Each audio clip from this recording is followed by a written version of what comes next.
Hello and welcome to another exciting episode where we dive deep into the topics that matter most to our generation.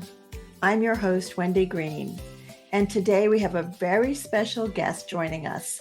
Dr. Krystal Culler is the founder of the Virtual Brain Health Center, and she will unravel the mysteries of brain health and help us translate the science into actionable steps we can take to keep our brains in tip-top shape.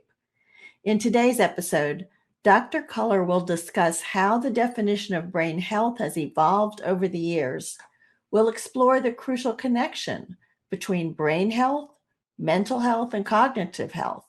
Plus, we'll uncover the truth about brain supplements in the market and the deceptive marketing tactics used to promote their benefits. But that's not all. Dr. Culler will also share her expertise on engaging in mentally stimulating activities and brain aerobics. We'll delve into the impact of alcohol on brain health and the importance of sleep rituals for a restful night. And of course, we can't forget about the essential role nutrition plays in maintaining a healthy brain. So grab your notepads, or if you're walking, make sure you come home and write some things down and prepare to have your mind blown as we unravel the secrets of brain health. But before we dive in, I want to give a big heartfelt thank to all of you who have been leaving comments and reviews on Apple and Spotify. Your feedback is invaluable and helps us bring you the content you want to hear. Have you all ever had this experience where you go and you're like, oh, where did I lay down my phone? Or I was just getting ready to do something and now I can't remember what it was I was getting ready to do. Or, oh my gosh, here comes, I can't remember her name, right? That happens to all of us, no matter how old we are. And the difference is that as we age, we give more significance to those brain snags, those memory snags. We worry about our brain health and will we be able to maintain our memories and our abilities into the future. My guest today, Dr. Krystal Culler, is the founder of the Virtual Brain Health Center, and she comes highly recommended to me by a couple of people that I greatly admire. I have a million questions for her, as I'm sure you do, so hopefully we can get all of them answered. Hello, Krystal. Hi, thank you so much for having me here today. Oh, I'm excited to have you. Let me do a brief intro of a little background of who you are. So Dr. Krystal Culler is on a mission to revolutionize brain care for everyone. As a doctor of behavioral health and a holistic brain health expert, she brings nearly 2 decades of unparalleled expertise in working with individuals, families, providers, and advocacy organizations specializing in brain-related diagnoses. With her groundbreaking work in translational and applied brain health science, she has garnered a collection of prestigious international and national awards.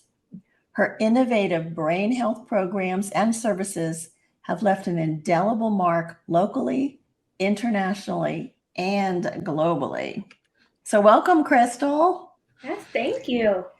I have so many questions, and I want to thank the audience for also contributing questions. And you all can continue to contribute questions as you're watching live through the chat. But let's start by learning a little bit more about what brought you to doing brain health work. No, I appreciate the introduction and even the way you framed the talk, because I think for myself, I never set out really thinking about brain health. I started college, didn't know the social sciences existed, let alone the field of gerontology, where I started to major in studying aging. And I think for most of us, we can look back at times in our lives and say, I didn't know that was a pivotal moment, but it was. I grew up, I was so fortunate with love and support from grandparents and older adults, and I spent most of my time with them. And then while I was in grad school, my grandmother was on her journey with dementia towards the end. My mom was in her mid-50s, going through some cognitive changes and taking years to get a diagnosis of MS. And then I had a fluke seizure event, grand mal seizure in grad school, which really pumped the brakes. And I kept thinking, I'm studying psychology of aging, but how do I help support people? My whole family is having issues broadly related to the brain, especially females. And society and our healthcare systems and policies aren't always set up to support us. So I thought there had to be a better way, and went on to get my doctorate in behavioral health, just thinking about how things all come together full circle, and knew that's where my career would take me. So I'm fortunate that I guess my brain misfired really to redirect me into this broader brain health space, but it's really pulled together all of my interest across different areas. And, everything's about brain health. So I get to be a lifelong learner every day. So I'm grateful I get to learn and share through the experiences and the lovely people who have come in and shared their stories of how brain health empowers them for their health and well-being. Oh, well, that was quite a journey to brain health. And we're very glad that you decided to take that journey because we're looking for some answers today. But first off, you, in your bio, it talks about translational and applied brain health. Can you help us understand what that means, those terms? Yeah, I'm so glad we start with this question because I think brain health has really evolved in understanding what it means. It sounds so broad and not tangible to us. A lot of the research that comes online is respectable research universities, but it's behind paywalls. And the average person isn't going to read journal articles and say, now what does this mean to my life? I hear this research finding, it came out. What can I do about it now? How does it apply to me or my loved ones and my family? And so I have kind of fallen in that space of saying, well, here's the science, here's the limits, here's what we know, but there's a lot of things we can do. And I'm so excited for the conversation today because I hope people will take the message away that brain health's about all of us, but we have decisions that are in our control that can make our brain health better. It looks different for all of us, but we all have a right to better brain health. So your role is to translate a lot of what's behind the paywalls and the research to help those of us who either wouldn't understand it if we even saw it, or don't have access to it to understand better what we can do. Is that right? Yeah, it's really been in that spot. And as well as for people that, visit their healthcare providers and you have limited time and your providers are giving you a recommendation like eat better. And there's so many places to start and kind of where can you go from there. So we really try to help people get the research informed evidence that can help them, but make it very practical and know it's hard to do huge lifestyle overhauls, but we can start making these small steps. So we really try to support people with that information to start because for some reason it gets lost. And if you Google brain health, you'll end in a rabbit hole of a lot of places. Right. So how can we really make sure people get some reliable information to help their curiosity and support their own care? Okay. All right. So there were several questions that came in, Krystal, when you start talking about, our brain health at this stage. A lot of people were asking questions about mental health. And is there a relationship between a healthy brain and a healthy mental outlook on life? There is. And I think one of the first places to maybe start with this is what is the definition of brain health? And it has really changed over the years. Before, it looked more about the physical aspects of your brain. If you're having damage, then brain health is for people that are only neurologically healthy or present healthy. So no chronic health conditions, no acute health conditions, no mental health concerns. And you can see how many people that you may know and your family or loved ones just get nixed off that list. And that was previously how we looked at brain health. But now we look at it much broadly of we all have a brain we want to take care of. It looks different for all of us. So brain health really starts to look at aspects of thinking, feeling, and doing. So we know a lot of our moods related to our mental health. Our thinking, most people go cognitive health. And then the doing is the actions, connections with other people, how we're moving throughout our day, where we're spending our time. So this broader picture, I think, sees this bigger spectrum of it's our holistic health is brain health. And it's very hard to talk brain health and not talk about your mental health, how you're doing, your nutritional health, how you're fueling your body and your mind. So all those intersections of your well-being come together under this brain health umbrella. And although I'm not trained as a mental health provider, I look at it as one big continuum, because if you're talking mental health, you're talking aspects of brain health. And if you're talking brain health, you're also checking in on someone's mood and their mental well-being. And I'm so glad you even mentioned that too. That positive outlook on our life has a huge impact on our physical health, brain health, and mental health. Yeah, and we talked about that a few weeks ago with a doctor that was on about the importance of a positive attitude. So I was curious, we think of the brain as this separate organ, right? And the mind as something outside of that. And so it's interesting to hear your description, how the mental health and the physical health is all kind of interwoven and related. Yeah, and I think brain health, when we start to dive even deeper, we start to realize how it's all interconnected. As you said, mind, body, spirit, and no two brains are alike, just like no two bodies either. So it's going to be this, how can we take what we know in the science and apply it to ourselves? And we may have some areas where we're doing what we should be, we checklist, and there's other ones that really need our attention now. And so there's not one general recommendation, but I think that's the nice point, is it does bring brain health to all of us, and there's things we all can do every day. Yeah, so I know that makes this conversation a little tricky because we have to be somewhat generic since we're not individually speaking to one person. But, the other question, and I was thinking about this as I was coming up with this, Krystal, like we don't want people that have already experienced cognitive decline, or, that have a gene that seems to lead more likely to some kind of dementia. We don't want them to feel guilty like they did anything wrong to not protect their brain. But how much of our brain health depends on our DNA and our hereditary, and how much can we actually, manipulate or prevent with our health habits?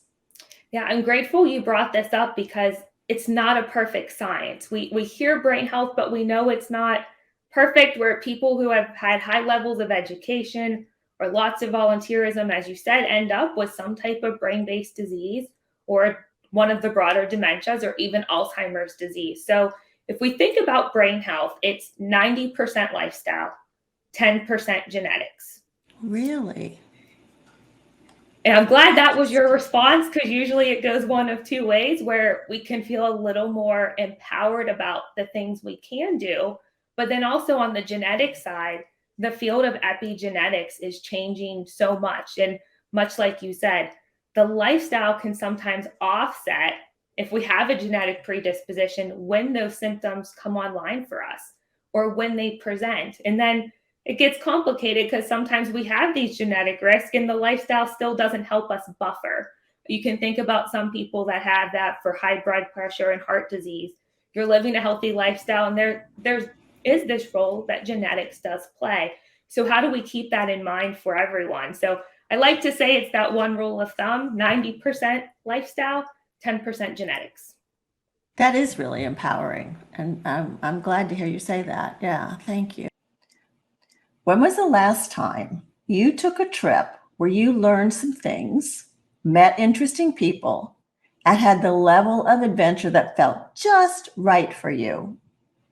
Well, with Rhodes Scholar, the not-for-profit leader for boomers and beyond, you will find all of this. I have traveled several times with Rhodes Scholar, and each time has been outstanding.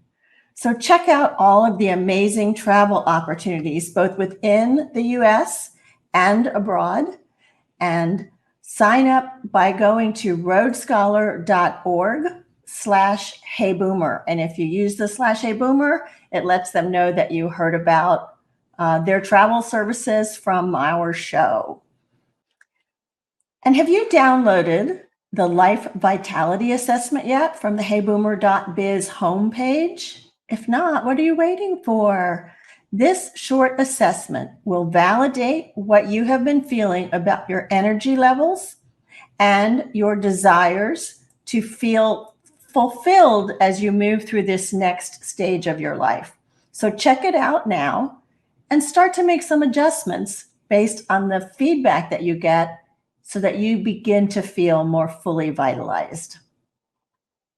And one more thing, on September 13th, I will be co-facilitating the next Fearless Leader cohort with the amazing Kathy McAfee. This 8-week group mentoring program will help you become a bolder version of yourself and lead your life more fearlessly. So if you are looking to make that step to the next level, whether it's still in corporate or in volunteer organizations or just in your own life, check out thefearlessleader.com. And if you mention Hey Boomer in your application, you'll get $100 off of the price of admission. So this is kind of an off the wall question, but I hear it. People say, what about Prevagen, right? So I want to protect my memory. And you hear those commercials, oh, my brain, my memory is so much better with Prevagen. Are there really drugs like Prevagen that can improve our memory if it started to fail? Yeah, I think, Prevagen was one that caught the headlines. It's also called, for people who may not, you're recognizing the name but not putting two and two together, it's the jellyfish supplement that AARP started the lawsuit against for more deceptive marketing. And what happened was, if you can make the claim that it does prevent memory loss and decline, you need the science behind it to support that. And unfortunately, the reason where most of theirs wasn't necessarily the product, it was the marketing and the deception. And so I think if there really was one supplement out there or one pill all of us could take to be healthy, we wouldn't have this array of complex health issues or acute health conditions, or even with brain health. So unfortunately, it's not one magical little supplement. I do encourage people to work with their healthcare providers and see what's going to work for you. Historically, what has happened for some of the supplement industry is these supplements have been around for a long time. They put a fancy label on it. A lot of them have a sparkly glitter brain or some new packaging, and it's the same supplement. And now they're advertising or emphasizing the brain benefits that can come from that. So just be a little careful. Our minds sometimes and our eyes see something pretty and flashy and we go to it, but read that research, talk to your healthcare provider. Pharmacists are a great resource as well. And websites can tell you a lot too. If you scrutinize real quick, you'll see real small sample sizes or not a lot of research behind what they're saying, and being careful. So be mindful of that. There's a time and place for supplements. Work with your providers for them. Okay. And so staying on the field of drugs, Doris is saying that many of us are prescribed different medications for different conditions that as we age, different things come up. Are there, or do doctors even talk about some of the impact that those different medications might have on our brain health while they're keeping our blood pressure lower or our cholesterol lower, those kinds of things? I'm so glad you brought that up, because broadly, there's not too many medications that you will take for any chronic or acute condition that wouldn't have some type of cognitive side effect. And, it shows up differently in all of us. For some, it may be brain fog, headaches, dizziness. If you ever start reading those side effects, they'll say they're uncommon, but it's common if it happens to you and you're that one person. So to be careful of that. And I always encourage people is you may be starting some medications with your provider to keep those lines of communication open. If something's not typical for you and you've had some time to be adjusted, it might be time to come off. I know for myself, I live with migraine disease. And so I have been on a medication where I had attention span like a gnat. In my memory, I was writing so many things down, and I go to my neurologist and I say, there's something off. And next thing you know, it's the side effect. I was on Topamax, which other people know is called Dopamax because it makes you dopey. So it was very much kind of helping me understand my experience, but then realizing this is not the pharmacological path for me. So having some of those conversations, and I admit at the time I was pretty timid because it was so strange and bizarre. And then I realized medications can do that. So how to wean off and try something new. And sometimes those symptoms will present even after you've been on a medication for a while. Doesn't always mean the side effects will stay the same as your body is changing or you're taking other things through your diet or supplements. So to really make sure to honor what you're noticing and start that conversation with a healthcare provider or your neurologist as well. Thanks for that, because I think sometimes, like you, we're timid to bring things up. We think, all right, well, this is just the way it is. I'm curious, Krystal, how the reduction in our hormones like testosterone and estrogen as we age, and do those affect our brain health, the reduced hormones? That's a great question. And it's been one that is really coming online in the brain health space of the role of hormones for us. And we know they tend to have neuroprotective factors for us, whether we're talking estrogen or testosterone. But there's a great book, Lisa Moscotti, The XX Brain for the Female Brain, that really took a deep dive into a lot of that research, but also acknowledges for women, we haven't been included in research for a long time, let alone women of different minority backgrounds. And so although brain is kind of this buzzword, we still have a lot of these unknowns of how it happens. But we know across our care continuum, we see it in adolescence with puberty. We see it for women with menopause, that there are these changes that happen where it's biology and the brain coming together. And so better understanding what we can do. So I believe there's about 2 or 3 really good books from some researchers that talk about what we know for women. But it is one that's really coming online. A lot of more research dollars going there. Global Women's Brain Health Initiative as well. And also understanding the role of testosterone for men too. Yeah, it's so much to think about with this. So June has a question. She says, with normal aging, not really memory loss, but a sort of lightheadedness and slower reactions as you get into your 80s, 90s, can anything be done to stop that or to minimize that? So one thing that does happen with the reaction time, we tend to think about that with our processing speed, how quick we can do something. That's one of the first things that starts aging for us in our mid-20s. In your mid-20s. Yes, I get to tell my undergrad students, enjoy the peak, because after that it changes, but it looks different. And so what we tend to find is as we age, we rely more on our life experiences or ways that we know how we can compensate a little. And it gets to that point where then we notice it. And Wendy, in your introduction, it was so lovely, is it's probably some things that's been happening for a while, but we notice it more with age. And younger adults will say, oh, I had that glitch and it like rolls off my shoulders. I'm not thinking about it as much. But to honor what you are noticing, but that processing speed is one that changes pretty quickly. And it's a slower decline over time.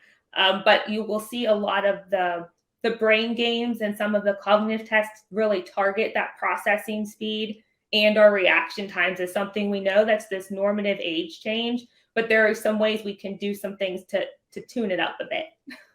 So is that why sometimes also like you've got that word on the tip of your tongue, but you can't retrieve it? It's taking longer to retrieve it?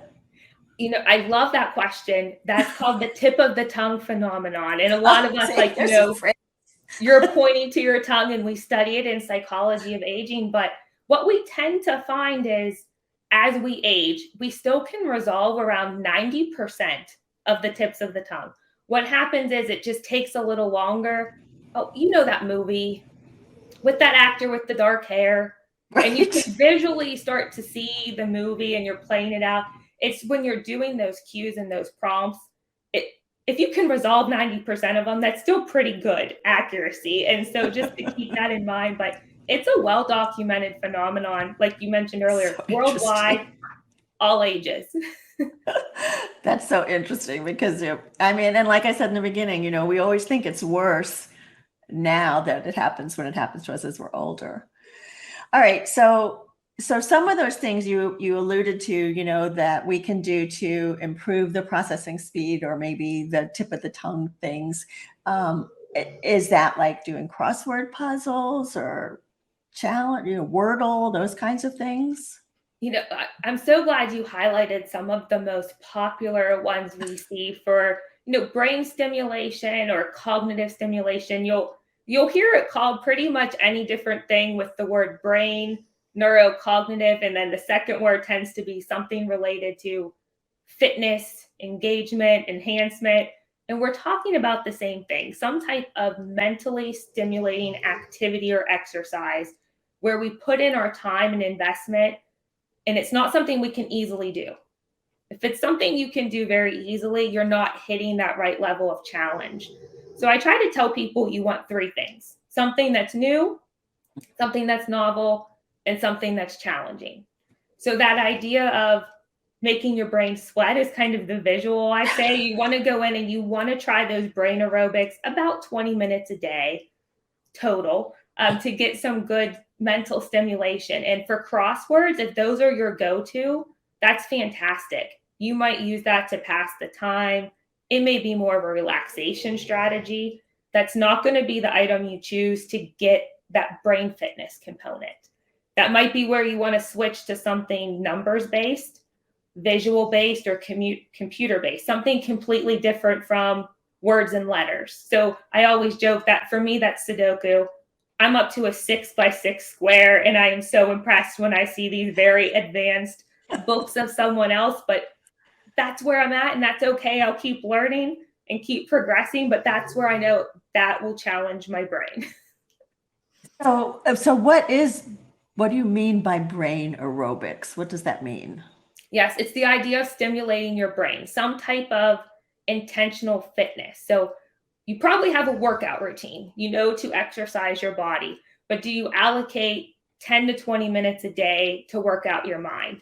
And it's that caveat of it's new, novel, and challenging, meaning it's something that's not easy that can come to you. It may be just reading something completely new. I joke, for me, that's reading sports. I learn something new every time I read about sports. For other people, it might be going and reading a scientific finding or something about history. So something outside of your comfort zone and norm. So you're being very intentional, and you're going to learn and process that information a little differently than the things that are already interesting to you. They're great for lifelong learning, but really try to allocate some time each day of something that doesn't come real easy, something you're putting a little bit of effort into. We say the 20 minutes as a rule of thumb, but that might be 10 minutes in the morning, reading some different type of news outlet or listening to a podcast, and then 10 minutes later in the day of a new puzzle. And I think with brain games, that's the nice balance. There's so many different ones, like you mentioned, from crossword, ones that are paper-based, number ones. Computer ones are great because they're hard to mimic on paper and pencil. There's one that comes out that fireflies in a jar, and they fly out, and then it says, repeat which pattern did those fireflies twinkle out in? And I'm like, I have no idea. That's the brain game I should be trying, because it's something so different, has some visual stimulation, and then as you're learning something new. So you can still have fun, but that's really your goal for your fitness is new, stretching outside, and making sure you can't just do it right away. So if you wanted to do brain games, you would Google brain games and you could find all kinds of things. There are some, I know for your listeners, AARP has a relationship with Brain HQ. I mentioned them. They're one of the most research-based in the scientific literature behind their trainings. But because people might be members of AARP, but also they're covered through a lot of insurance plans now. Supplemental insurance plans will cover some of your access to that, and you can try. And there's other ones like Lumosity. Brain Yoga is one. It's a free app. So if you want to start free, but it gives you a lot of the ones that are, 3D or visual puzzles that, can easily be manipulated on a computer, but would be a little harder if you're not playing with actual blocks at home, Okay. but still challenge your brain in a different way. Yeah. Okay. Elizabeth reminded us that part of that other question came in from June was about lightheadedness. Is there something you can talk about lightheadedness and brain health and how that might be prevented or mitigated?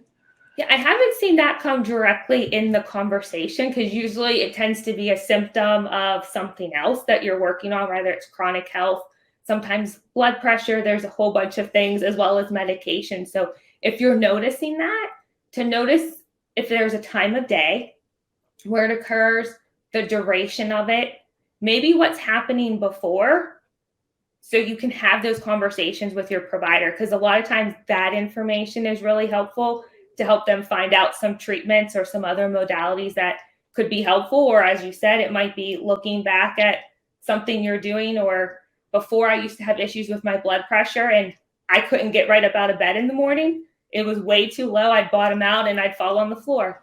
And I had to learn some strategies and then got things fluctuated. So keep in mind there's differences for all of us, but if you can find out if there are certain times a day, the duration, and anything that might be before that.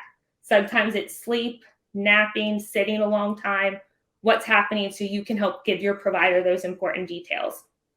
Yeah, and I think that's an important point that you made, Krystal, that the body systems are so related and interconnected and depending on each other. So the lightheadedness may be being caused by something else, and we're just experiencing it as a brain reaction because that's how we feel lightheaded.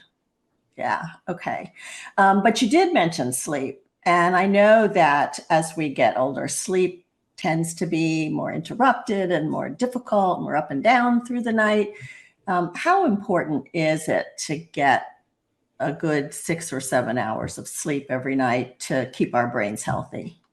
No, I'm glad you asked this, because for the longest time, I think this is the one factor we really didn't pay much attention to for our health and well-being. It's, oh, well, we can get by great with 4 or 5 hours of sleep. And from your total health wise, a lot of the research shows that's not true. And it's true for a very small percentage of people. The recommendations for the amount of sleep we need help our brain. So everything we go through throughout the day, at night, that's where a memory consolidation happens. That's how we consolidate our memories. And when we're sleeping well, our systems in our brain take out the toxins that we accumulate from the day. So there's a lot of interesting things that happen when we sleep, but it's very important. And I think one that we probably all notice right away is how you feel or your mood is the day after you don't sleep real well. You're probably not out of your norm. You're a little more irritable. You might find it more challenging to do things that you regularly do without much effort. Or it might be that day things seem very overwhelming. And so think about how lack of sleep shows up for you. And much like you said, we may have disruptions, but how we can prioritize sleep and make sure if we get back into bed, we can fall asleep typically within 10 to 15 minutes and get that restfulness aspect. I think that's the part that really was overlooked for a long time in our general health and wellness, but it becomes very important when it comes to our brain health. So with that in mind, Krystal, doctors will prescribe like sleep medications, or people may think, oh, I have a couple of glasses of wine, that'll help me sleep, those kinds of things. If you're medicating in some ways, whether prescribed or not prescribed, and you still get those 6 or 7 hours, is that good, or is that diminishing your brain? I'm not sure I'm asking that right. No, I understand what you're saying. And I would say the one for alcohol, it interrupts your sleep in the deep sleep, the stages of sleep you can get to. So it might help you fall asleep, but in terms of getting that restorative, restful sleep, alcohol is very disruptive. It's also disruptive to those brain functions that sleep provides for us. It doesn't get to act as efficiently. So that's one where I would say it's choosing your battles, so to speak, but to always talk with your healthcare providers about that. But another one that, as you mentioned, for people is it's just more difficult to allocate the time, or if you have health needs. So a lot of times I've been referred to a sleep specialist in the past. Might be a great referral is they start really looking into things that you may be taking for granted. What does your environment look like? What is your actual sleep routine? Most of us probably have a routine for the morning, but do you have one with rituals before you go to bed?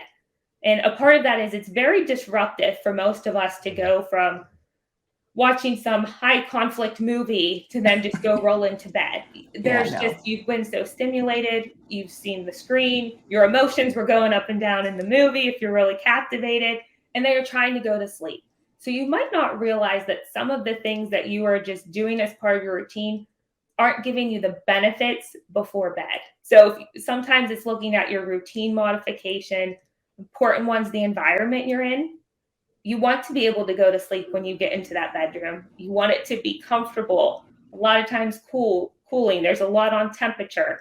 But just start thinking about that environment, and are there some rituals or practices you have that can help you unwind? Because it's very hard. It's a different type of way to go to sleep when you're very stimulated and trying to go to bed versus as you're getting more relaxed, maybe doing some breath work, and next thing you know, it's the morning. So you can really set yourself up in some different ways for that. Yeah, I like that because we do have morning routines, but the nighttime routine ritual, like you said, have a little nighttime ritual for sleep. That's nice. What about our nutrition? Like, every doctor that you talk to talks about nutrition. So, our brain is an organ. Talk to me about, are there certain foods that nourish our brain, that don't nourish our brain, that we need to look out for? No, I'm glad this one came up, and I can say you could probably spend hours talking about this with the amount of research and information available. But a lot of it, when it comes to brain health and nutrition, is some guiding principles. We know that specific diets work for chronic disease conditions like heart disease, high blood pressure, diabetes, and that may look different from someone just wanting to do healthy weight loss. And so there's so many diet plans out there, it can get very confusing and very overwhelming. But for brain health, if we think back of the diets, the Mediterranean diet, the DASH diet, that are showing, benefits for your brain, they have a lot of similarities. So one of the first ones, it's the plant slant, or Dan Buettner talks about this in the Blue Zones too, is more plants, more fruits and vegetables, if we can slant that way. And a lot of times, if we can up our intake to the desired level, like if you're only getting 3 a day and you can get in 5, you start to realize as you're full off of more nutritious foods, you're not wanting maybe the sweets or some of the treats that you would typically be going for. So if you're looking at the idea for how many fruits and vegetables you're getting, can you add one at lunch?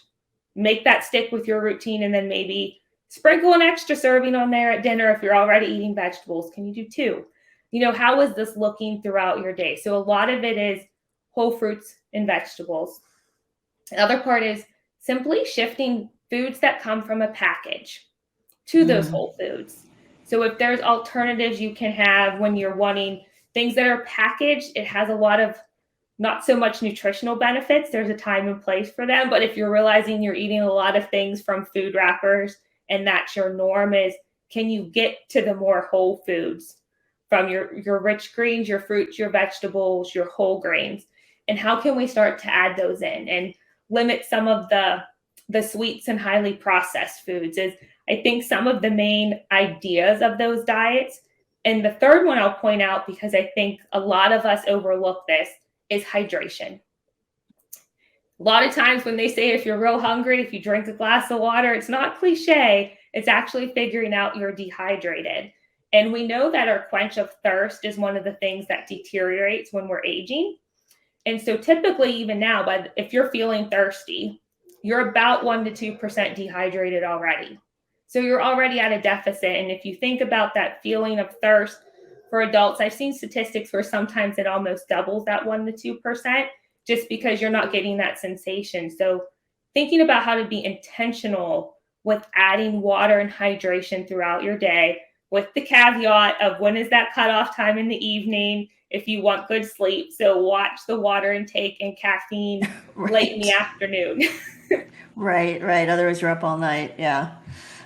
No, that's good. And what about, you didn't talk about meats. What about red meat, fish, chicken? Is it the same as like heart health?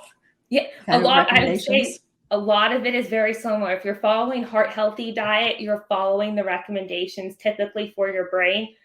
For proteins, I would like to say eat like a European. So if you've ever been in Europe or you've traveled, like your serving of meat is the palm of your hand.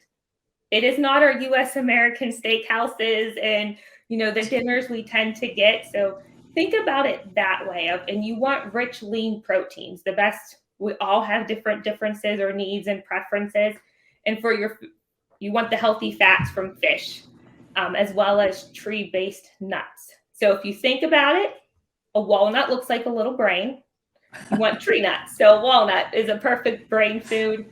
No pun intended, but it also will help you keep that visual healthy fats from your nuts, your beans, and your meats. And a lot of it does recommend limiting the red meat in comparison to more of the lean proteins in the fish, like salmon, a couple times a week. I'm keeping that in mind, but I always recommend the serving size. Go back to eating like a European, and the Americans might see a little bit more health benefits that way. Yeah, so much of what you shared with us is a lot of good practical health related knowledge, to eat right, to get your exercise, to drink plenty of water, and to recognize, I think this is one of my favorite things that you said was that 90% of our brain health is up to our way that we take care of our brain, and 10% is hereditary. I think that was super empowering and important. So thank you for that. What would someone be looking for when they contact the Virtual Brain Health Center, the organization that you started, I think, just about a year ago? Is that right?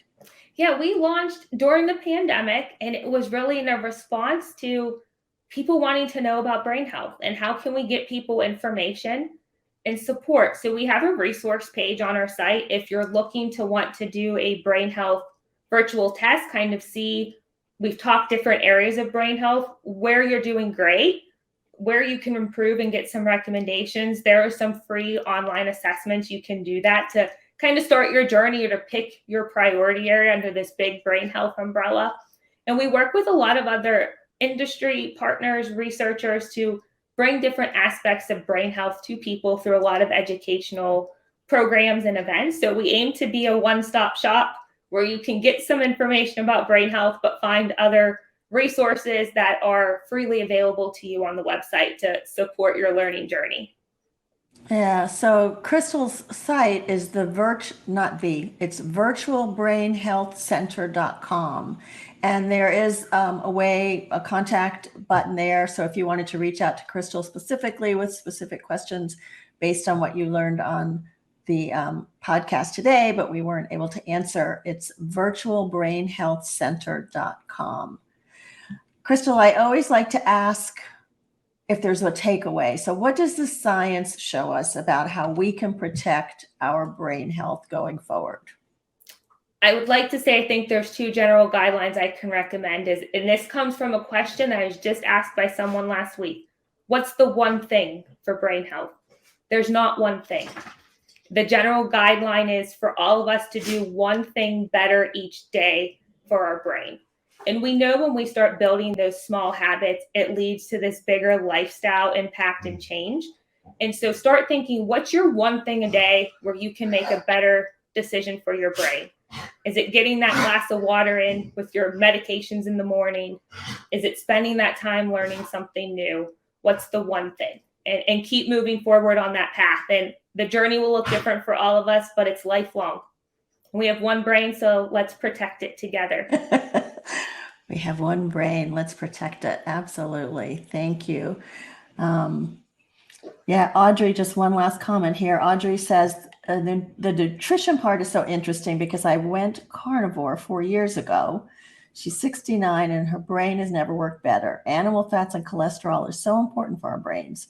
There isn't much about oxalates out there, but Sally Norton just published a super good book called Toxic Superfoods. Are you aware of that, Krystal? I haven't heard that book, but I'm writing that one down for my reading list to check out. Okay. All right. Thank you for that, Audrey. So, Krystal, thank you so much. This has been wonderful. And as I shared your contact information, Virtual Brain Health Center, and that is also something that I will put in the show notes for anybody who is listening to the podcast. Let me just say that if you like hearing what's on Hey Boomer, I would love to hear from you. So you can email me with comments at wendy@heyboomer.biz, or you can leave reviews on Apple or Spotify, like this one from Dr. David Bernstein. And he says, Wendy Green is a seasoned, organized, and well-prepared podcast host. She provides excellent content to her audience, asks great and provocative questions, and knows what her audience wants to understand. So I love hearing those kinds of things. So please go ahead and leave me comments and reviews on Apple and Spotify. And next time you're thinking about travel, please check out Road Scholar. Go to roadscholar.org/heyboomer. And don't forget to download the Life Vitality Assessment from the heyboomer.biz homepage. And now I want to tell you about who's coming up next week. I'm super excited about this. Do y'all remember the book Tuesdays with Maury, about Maury Schwartz and his outlooks and his discussions about how he was facing life as he was dying with ALS?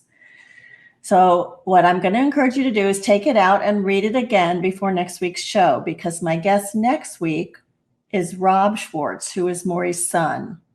And a few years ago, Rob and his mother found a manuscript that Maury had written before he was diagnosed with ALS and then put it away. And Rob is a journalist, and he edited it and published it as a new book called The Wisdom of Maury. So I'm so looking forward to bringing this to you. And it's my birthday on the day that we will be talking to Rob. So this will be my birthday present to you. That should be a great show. And I always like to leave you with the reminder to live with curiosity, live with relevance, and live with courage. And remember that you are never too old to set another goal or dream a new dream. Thank you so much, Krystal, for all that you shared today. Yes, thank you. And I'd like to say it was a mental workout of our conversation. So thank you. I appreciate it.